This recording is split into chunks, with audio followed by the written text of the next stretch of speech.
أعوذ بالله من الشيطان الرجيم. بسم الله الرحمن الرحيم. ألف لام را، تلك آيات الكتاب المبين. إنا أنزلناه قرآنا عربيا لعلكم تعقلون. نحن نقص عليك أحسن القصص بما أوحينا إليك هذا القرآن وإن كنت من قبله لمن الغافلين. إذ قال يوسف لأبيه يا أبت إني رأيت 11 كوكبا والشمس والقمر رأيتهم لي ساجدين. قال يا بني لا تقصص رؤياك على إخوتك فيكيدوا لك كيدا، إن الشيطان للإنسان عدو مبين. وكذلك يجتبيك ربك ويعلمك من تأويل الأحاديث ويتم نعمته عليك وعلى آل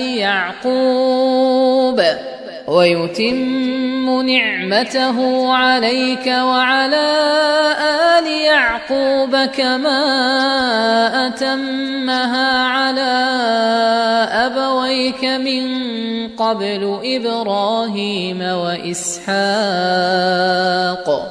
إن ربك عليم حكيم. لقد كان في يوسف وإخوته آيات للسائلين، إذ قالوا ليوسف وأخوه أحب إلى أبينا منا ونحن عصبة إن أبانا لفي ضلال مبين. اقتلوا يوسف أو اطرحوه أرضا يخل لكم وجه أبيكم وتكونوا من بعده قوما صالحين. قال قائل منهم لا تقتلوا يوسف وألقوه في غيابة الجب يلتقطه بعض السيارة إن كنتم فاعلين. قالوا يا أبانا ما لك لا تأمنا على يوسف وإنا له لناصحون. أرسله معنا غدا يرتع ويلعب وإنا له لحافظون. قال إني ليحزنني أن تذهبوا به وأخاف أن يأكله الذئب وأنتم عنه غافلون. قالوا لئن أكله الذئب ونحن عصبة إنا إذا لخاسرون. فلما ذهبوا به وأجمعوا أن يجعلوه في غيابة الجب وأوحينا إليه لتنبئنهم بأمرهم هذا وهم لا يشعرون.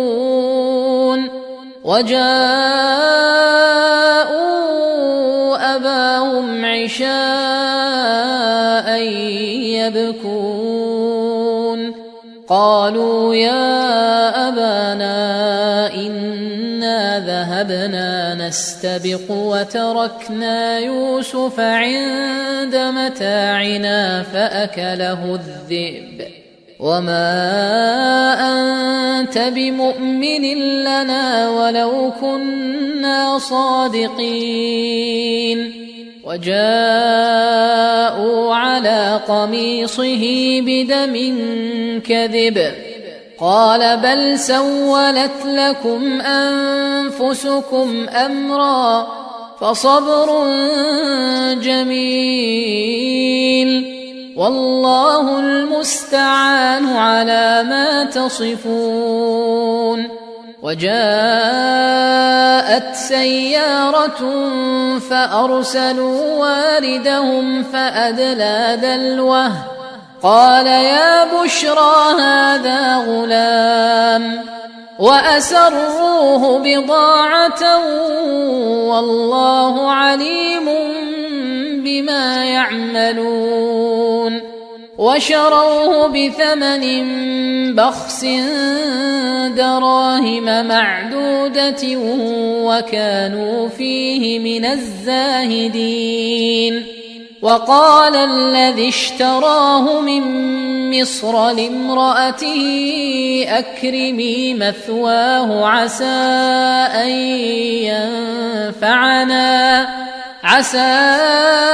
أن ينفعنا أو نتخذه ولدا وكذلك مكنا ليوسف في الأرض ولنعلمه من تأويل الأحاديث والله غالب على أمره ولكن أكثر الناس لا يعلمون ولما بلغ أشده آتيناه حكما وعلما وكذلك نجزي المحسنين وراودته التي هو في بيتها عن نفسه وغلقت الأبواب وقالت هيت لك قال معاذ الله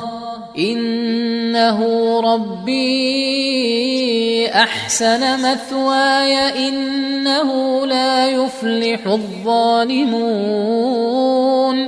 ولقد همت به وهم بها لولا أن رأى برهان ربه كذلك لنصرف عنه السوء والفحشاء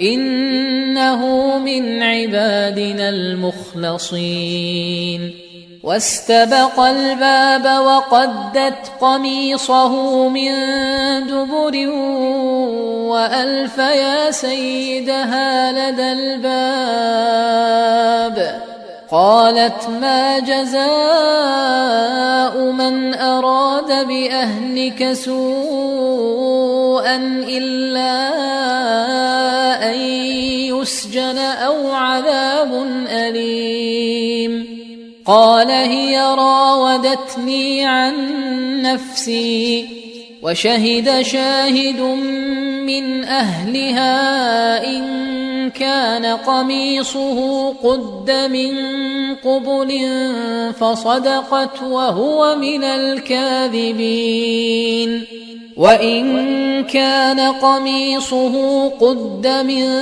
دبر فكذبت وهو من الصادقين فلما رأى قميصه قد من دبر قال إنه من كيدكن إن كيدكن عظيم يوسف أعرض عن هذا واستغفري لذنبك إنك كنت من الخاطئين وقال نسوة في المدينة امرأة العزيز تراود فتاها عن نفسه قد شغفها حبا إنا لنراها في ضلال مبين فلما سمعت بمكرهن أرسلت إليهن وأعتدت لهن متكأ وآتت كل واحدة منهن سكينا وقالت اخرج عليهن فلما رأينه أكبرنه وقطعن أيديهن وقلن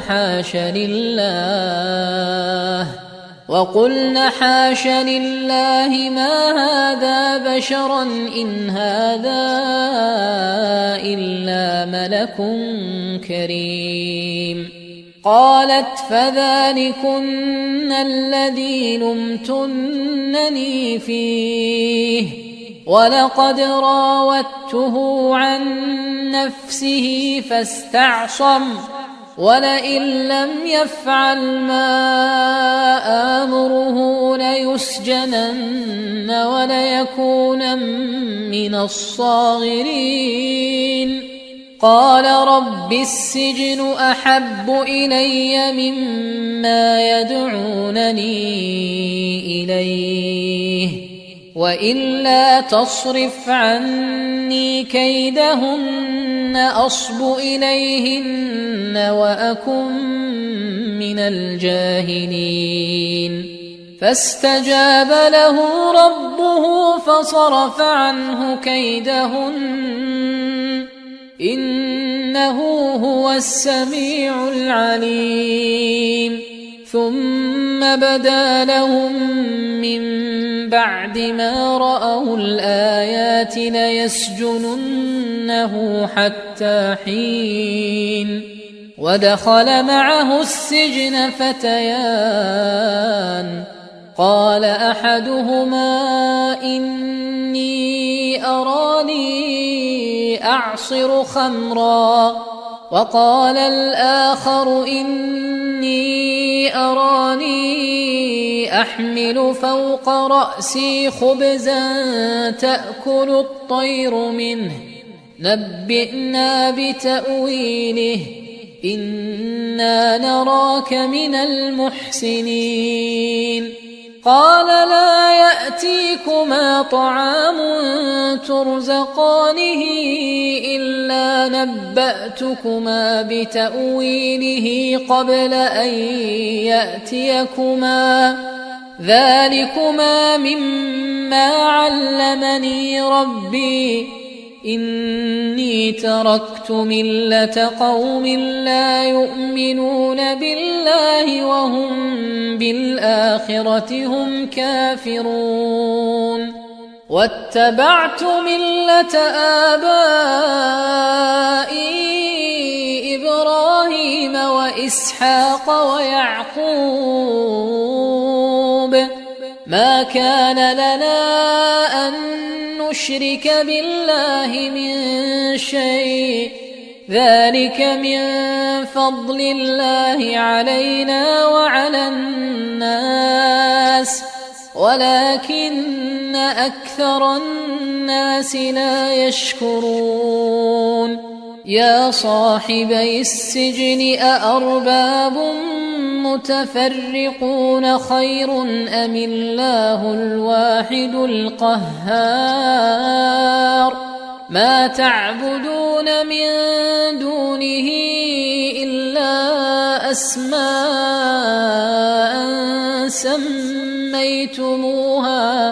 سميتموها أنتم وآباؤكم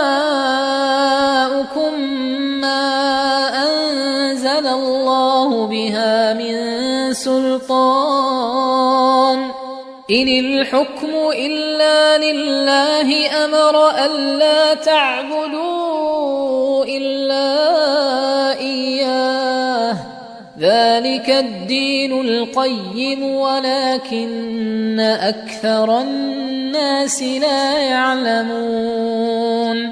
يا صاحبي السجن أما أحدكما فيسقي ربه خمرا وأما وأما الآخر فيصلب فتأكل الطير من رأسه قضي الأمر الذي فيه تستفتيان.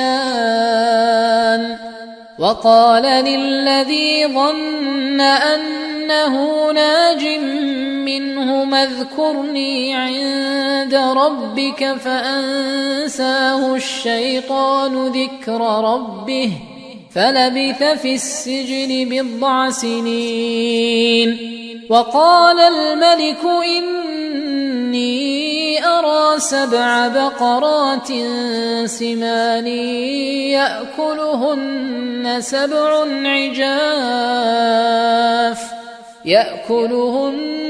7 عجاف و7 سنبلات خضر وأخر يابسات. يا أيها الملأ أفتوني في رؤياي إن كنتم للرؤيا تعبرون. قالوا أضغاث أحلام وما نحن بتأويل الأحلام بعالمين. وقال الذي نجا منهما وادكر بعد أمة أنا أنبئكم بتأويله فأرسلون. يوسف أيها الصديق أفتنا في 7 بقرات سمان يأكلهن 7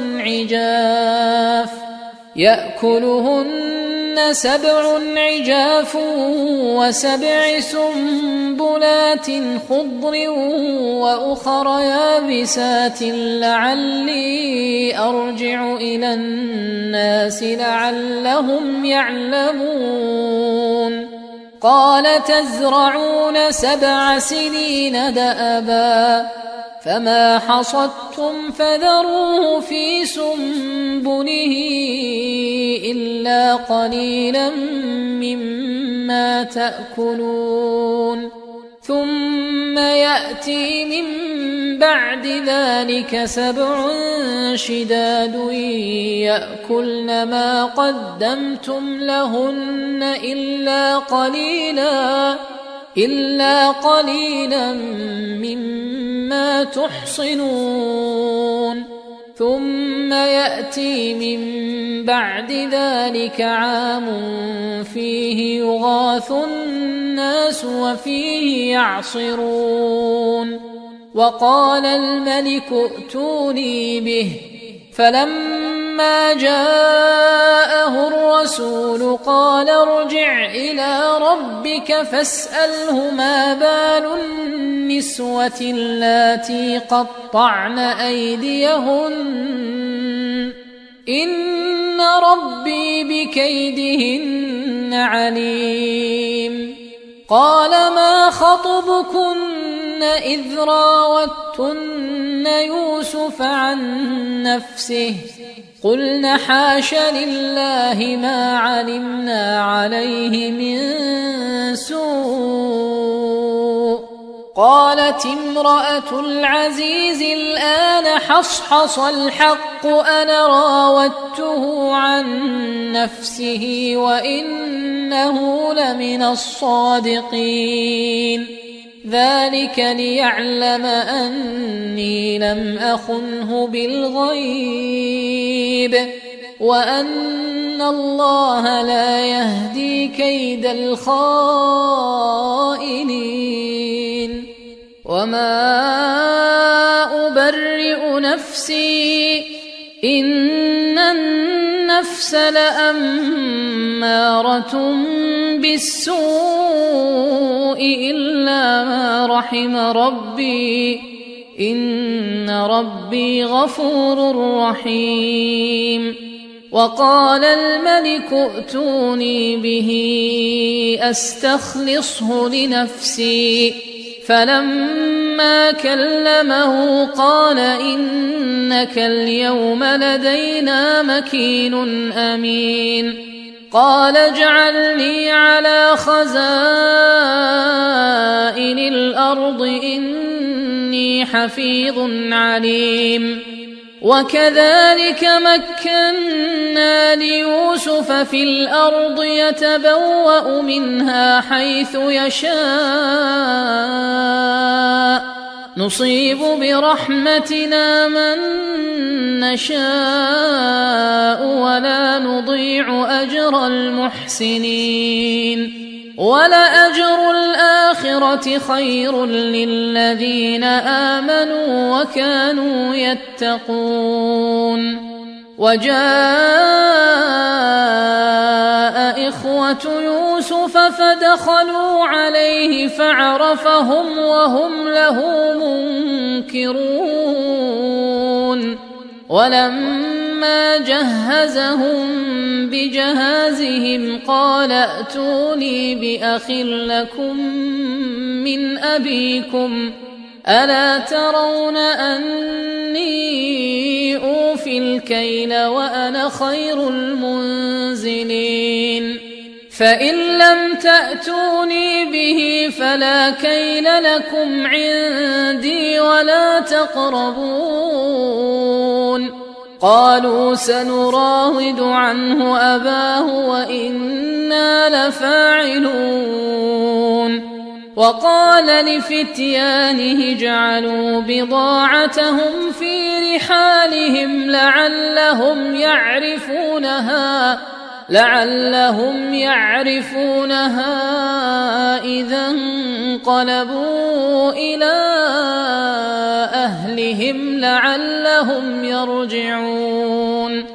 فلما رجعوا إلى أبيهم قالوا يا أبانا منع منا الكيل فأرسل معنا أخانا نكتل وإنا له لحافظون.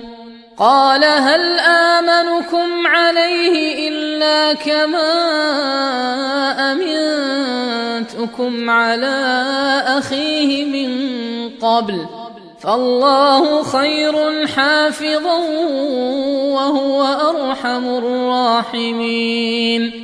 ولما فتحوا متاعهم وجدوا بضاعتهم ردت إليهم قالوا يا أبانا ما نبغي هذه بضاعتنا ردت إلينا ونمير أهلنا ونحفظ أخانا ونزداد كيل بعير ذلك كيل يسير.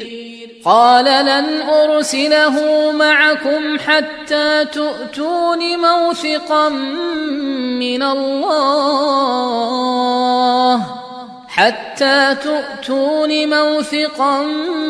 من الله لتأتونني به إلا أن يحاط بكم. فلما آتوه موثقهم قال الله على ما نقول وكيل. وقال يا بني لا تدخلوا من باب واحد وادخلوا من أبواب متفرقة وما أغني عنكم من الله من شيء إن الحكم إلا لله عليه توكلت وعليه فليتوكل المتوكلون. ولما دخلوا من حيث أمرهم أبوهم ما كان يغني عنهم من الله من شيء إلا حاجة في نفس يعقوب قضاها وإنه لذو علم لما علمناه ولكن أكثر الناس لا يعلمون. ولما دخلوا على يوسف آوى إليه أخاه قال إني أنا أخوك فلا تبتئس بما كانوا يعملون فلما جهزهم بجهازهم جعل السقاية في رحل أخيه ثم أذن مؤذن أيتها العير إنكم لسارقون قالوا وأقبلوا عليهم ماذا تفقدون قالوا نفقد صواع الملك ولمن جاء به حمل بعير وأنا به زعيم قالوا تالله لقد علمتم ما جئنا لنفسد في الأرض وما كنا سارقين قالوا فما جزاؤه إن كنتم كاذبين قالوا جزاؤه من وجد في رحله فهو جزاؤه كذلك نجزي الظالمين فبدأ بأوعيتهم قبل وعاء أخيه ثم استخرجها من وعاء أخيه كذلك كدنا ليوسف ما كان ليأخذ أخاه في دين الملك إلا أن يشاء الله نرفع درجات من نشاء وفوق كل ذي علم عليم قالوا إن يسرق فقد سرق أخ له من قبل فأسرها يوسف في نفسه ولم يبدها لهم قال أنتم شر مكانا والله أعلم بما تصفون قالوا يا أيها العزيز إن له أبا شيخا كبيرا فخذ أحدنا مكانه إنا نراك من المحسنين قال معاذ الله أن نأخذ إلا من وجدنا متاعنا عنده إنا إذا لظالمون فلما استيئسوا منه خلصوا نجيا قال كبيرهم ألم تعلموا أن أباكم قد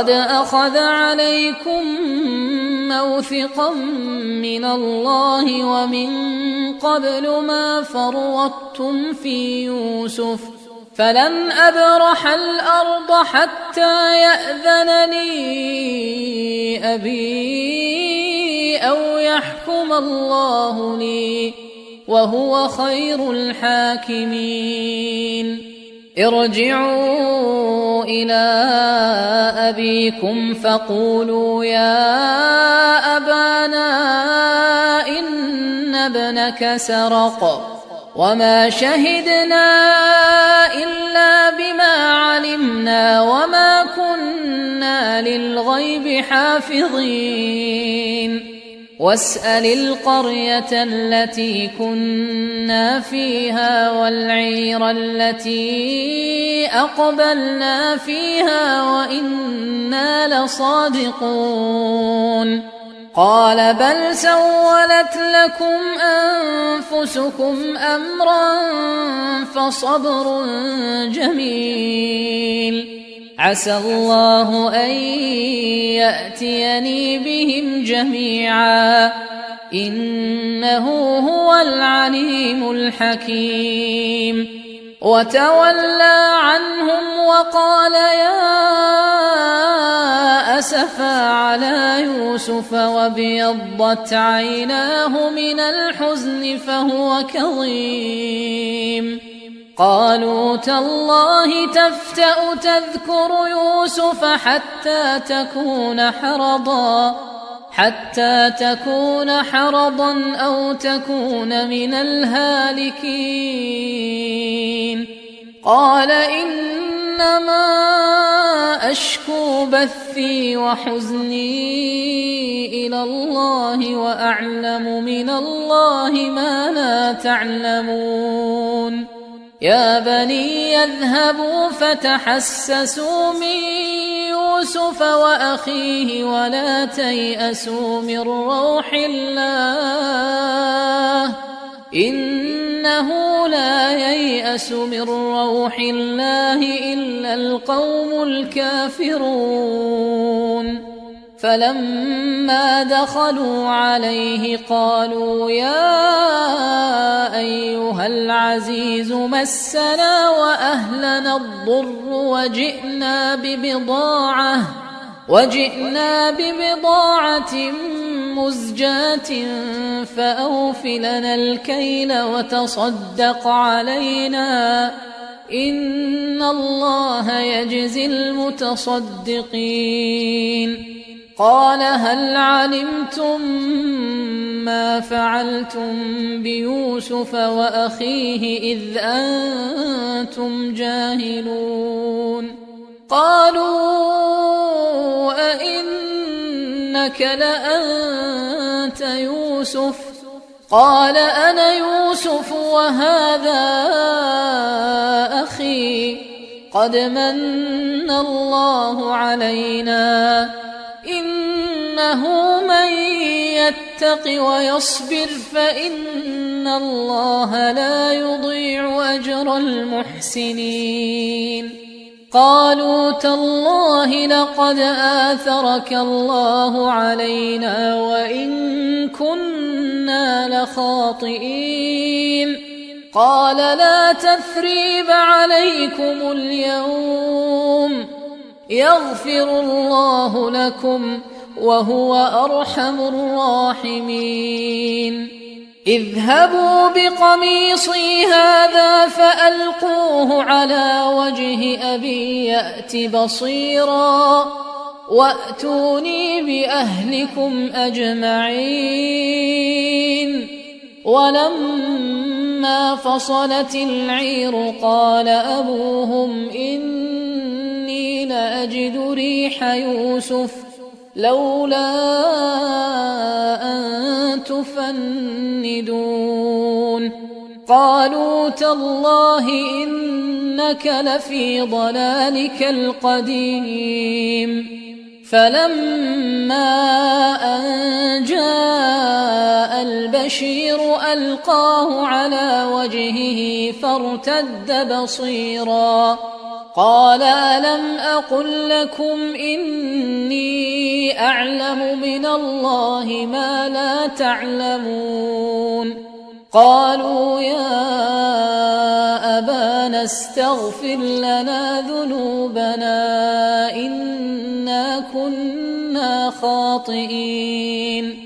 قال سوف أستغفر لكم ربي إنه هو الغفور الرحيم. فلما دخلوا على يوسف آوى إليه أبويه وقال ادخلوا مصر إن شاء الله آمنين. ورفع أبويه على العرش وخروا له سجدا وقال يا أبت هذا تأويل رؤياي من قبل قد جعلها ربي حقا وقد أحسن بي إذ أخرجني من السجن وجاء بكم من البدو من بعد أن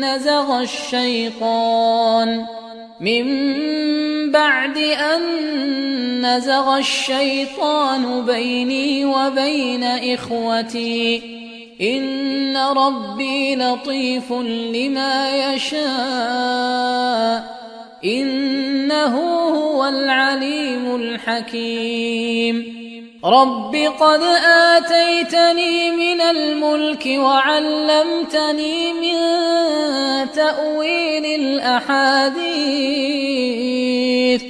فاطر السماوات والأرض أنت وليي في الدنيا والآخرة توفني مسلما وألحقني بالصالحين ذلك من أنباء الغيب نوحيه إليك وما كنت لديهم إذ أجمعوا أمرهم وهم يمكرون وما أكثر الناس ولو حرصت بمؤمنين وما تسألهم عليه من أجر إن هو إلا ذكر للعالمين وكأي من آية في السماوات والأرض يمرون عليها وهم عنها معرضون وما يؤمن أكثرهم بالله إلا وهم مشركون أفأمنوا أن تأتيهم غاشية من عذاب الله أو تأتيهم الساعة بغتة وهم لا يشعرون قل هذه سبيلي أدعو إلى الله على بصيرة أنا ومن اتبعني وسبحان الله وما أنا من المشركين وما أرسلنا من قبلك إلا رجالا نوحي إليهم من أهل القرى أفلم يسيروا في الأرض فينظروا كيف كان عاقبة الذين من قبلهم ولدار الآخرة خير للذين اتقوا أفلا تعقلون حتى إذا استيأس الرسل وظنوا أنهم قد كذبوا جاءهم نصرنا فنجي من نشاء ولا يرد بأسنا عن القوم المجرمين لقد كان في قصصهم عبرة لأولي الألباب ما كان حديثا يفترى ولكن تصديق الذي بين يديه وتفصيل كل شيء وهدى ورحمة لقوم يؤمنون